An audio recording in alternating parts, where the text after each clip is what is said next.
Hello, welcome to 8.9 News. I'm ffinlo Costain. The Rural Accountancy Group, led by Southwest accountancy firm Goodman, has launched a new report reflecting on the wider implications of increased inheritance tax on farmers. The Rural Accountancy Group is made up of 10 firms representing around 10,000 farming and agricultural businesses across England and Scotland. I spoke to Sam Kirkham, a partner at Goodman, and I asked her how much a farm has to be worth before inheritance tax is due under the new rules. So it depends on the individual circumstances, but in the case of a married couple where you've got two £1 million allowances available, and assuming they own nothing else other than qualifying relievable BPR and APR assets, then it might be that you could have a farm of up to £4 million before there would be any inheritance tax payable because of the combination of the £2 million of allowances, 50% relief, and then potentially the nil rate band and residential nil rate band. Now, £4 million would sound like quite a lot of money to members of the general public. So in your view, are the changes to inheritance tax affordable for the average farmer? No. Once you're paying inheritance tax, so as soon as maybe you're not a married couple, that you're one person, or it's worth more than £4 million and you've got other assets as well, then it's whatever cost the IHT is, it is unaffordable. The government keep telling us that farmers can pay that tax over 10 years in instalments, and that will be interest free. But when you look at on average, less than 1% returns on the capital in terms of the profits that farmers make, all of that would go in paying those annual instalments. And the bigger the farm, the less likely it is that they would have sufficient profits to meet those annual instalments.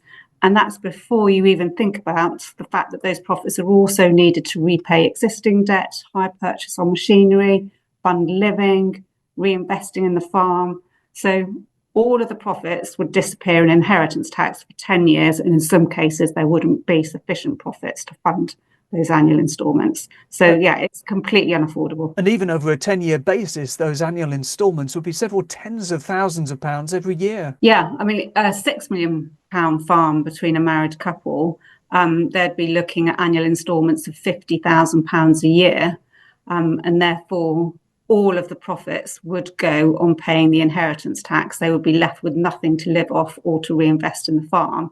So yeah, it's unaffordable, and I don't see how anyone can say that this isn't going to impact on growth. Now, we all know that the government needs to raise funds to pay for public services. Are the inheritance tax changes likely to raise significant income? So in their budgeting, this was an insignificant part of the budget from which that they were going to raise the taxes to meet their black hole. So there's a question as to whether, given it's such an insignificant part and the large impact that that's going to have on the rural sector and growth in that sector, as to whether it's justified. In terms of whether they're actually going to meet the budget that they're expecting will depend on the impact on land values. So if they're right and land values go down, then they're going to get less inheritance tax. People will need to plan for the inheritance tax, given that it's unaffordable for farming communities. They will need to plan to reduce that inheritance tax burden. So again, that would impact on the government figures as well. The government figures are also based on very historical information, and we all know that there's been a lot of queries around whether their statistics are correct. One of the government's objectives is to discourage investment in land for tax avoidance. Is that likely to happen as a result of these changes? I don't think so. I can understand that policy objective, and I'm sure a lot in the farming community understands that too. But people are very worried that actually it will further encourage investment in land, because it's now out there and marketed that the investment in land is a useful way to reduce the inheritance tax burden because of the reliefs, and the relief is still available. So instead of paying 40% tax, they can still pay 20% tax under these proposed measures. So there is still a saving. And if we think that they may be in a position to afford to buy land compared to the average family farm, then if family farms are having to be sold up to meet their inheritance tax liability, who's going to buy that land? Will it be other family farms, or will it be larger corporates and wealthy individuals? So my feeling on this is that it's just going to further encourage investment by wealthy individuals and large corporates. The government has also indicated that it aims to ease succession and increase the supply of land. Are either of these likely as a result of the tax changes? Again, I think that's a good policy objective, to try and encourage land to be passed on earlier. I think the tax system has encouraged landowners to hold on to land longer than perhaps all of them should do. But it's not just because of tax. There's a whole load of other complex reasons why land is held for longer in lifetime. The measures will encourage the passing on of land earlier. But to enable that to happen, they need to look at the wider tax system as well, because there's a cost to handing on land that creates a tax point at the time of gift. And also, given that we all know that the profitability and the returns on farmland are so much lower than in any other business, how does the person retiring afford to carry on living if they pass their livelihood on? Because it's not always possible to fund a retirement through pensions in farming. So if a key stated objective is to reduce investment in land for tax avoidance, what do you believe the government should have done instead? I think that they should have consulted on the tax system with those that are involved and know the system well, and spent more time with people to come up with a solution that would work for those that genuinely want to carry on farming and produce food. One of the things that they could look at, and was mentioned in the debate last week, was a clawback of inheritance tax if land is sold.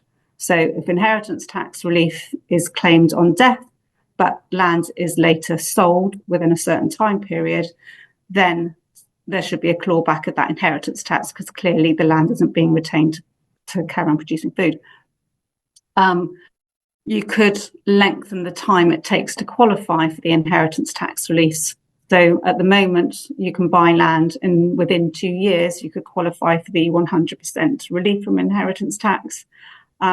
If that was lengthened to 10 years or more, then most genuine farmers that have carried on farming all of their lives would meet that 10-year period, whereas those that are investing in land might think twice if it's going to take longer for them to qualify for relief, particularly given the low returns that you're going to get on the land in the meantime. And just finally, Sam, what do you make of reported comments by Farming Minister Daniel Zeitner that farming is low down on the government's pecking order? I think given the last 6 months, it's not a surprise, and I suppose it's a very honest statement, but clearly incredibly disappointing.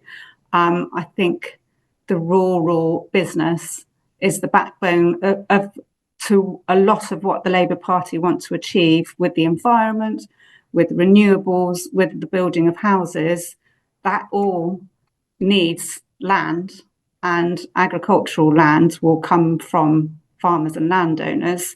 So engaging with them is important. And also we want an economy that's growing, and a big part of our economy is agriculture. We need food and food security, and that's more and more important than ever. So I just feel it's very blinkered that it's not a priority for them.